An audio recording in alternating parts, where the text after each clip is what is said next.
আলহামদুলিল্লাহ, মহান আল্লাহ তাআলার দরবারে অসংখ্য শুকরিয়া যে মহান রব্বুল আলামিন আমাদেরকে মাগরিবের 3 রাকাত নামাজ জামাতের সাথে আদায় করার তৌফিক দান করেছেন। এই জন্য শুকরিয়া আদায় করি আলহামদুলিল্লাহ। শুধু তাই নয়, নামাজের পরে কোরআন হাদিসের আলোকে কিছু কথা বলার, কিছু কথা শোনার মতো তৌফিক আল্লাহ তাআলা দিয়েছেন।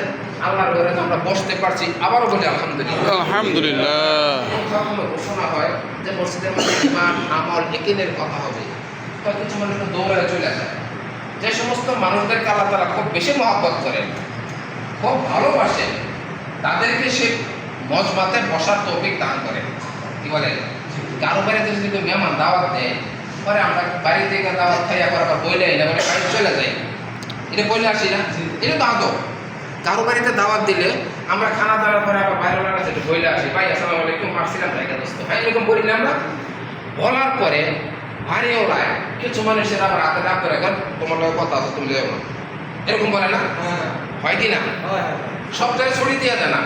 কিছু লোকের আবার টান্দা ধরে, বলে না আর যাই হোক তোমার লোকের কথা আছে পার্সোনালি, তুমি বসো নাকি কর, এরকম কয় না?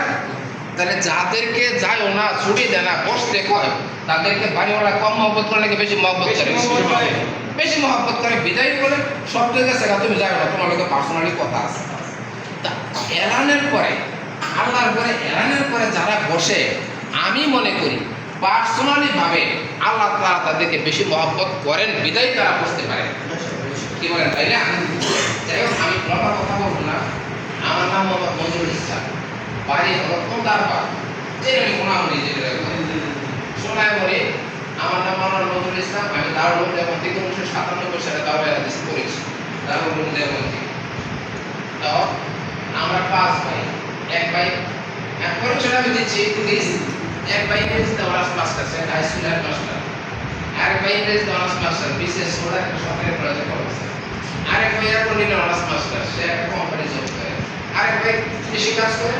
আমি পরবর্তী দারুল উলুম দেওবন্দ থেকে পরবর্তী সময় ইসলামিক মাদ্রাসায় শিক্ষকতা করছি, বাজারে শিক্ষকতা করছিলাম। তারপরে আসলে বড় মসজিদের মধ্যে আমি ইমামতি ছিলাম প্রায় 8 বছর যাবত। তো আমি এই বছর বাগাবো ইউনিয়নের চেয়ারম্যান পদপ্রার্থী, চেয়ারম্যান নির্বাচন করেছি। এই জন্য এলাকাবাসী যারা আছে তাদের কাছে এখন সহযোগিতা কামনা করি।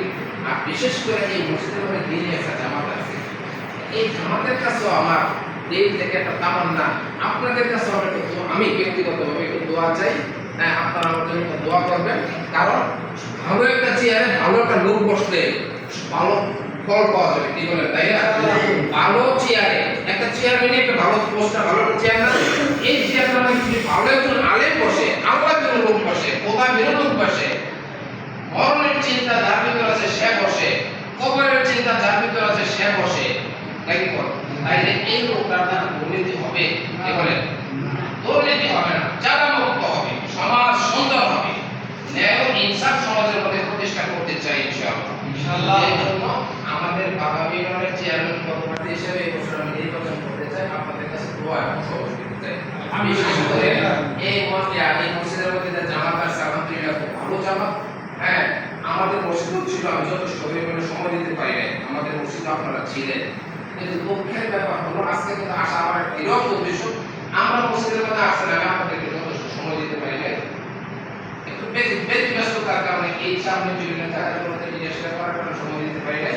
এই জন্য আপনাদের সাথে সরাসরি সাক্ষাৎ করতে আসলে আপনাদের কাছে একটু দোয়াও নিতে আসছি ইনশাআল্লাহ। কি বলেন, ইনশাআল্লাহ আপনারা একটু দোয়া করবেন, একজন আলেম যেন বাগাবী ইউনিয়নের চেয়ারম্যান পদপ্রার্থী আল্লাহ তাআলা করেন ইনশাআল্লাহ।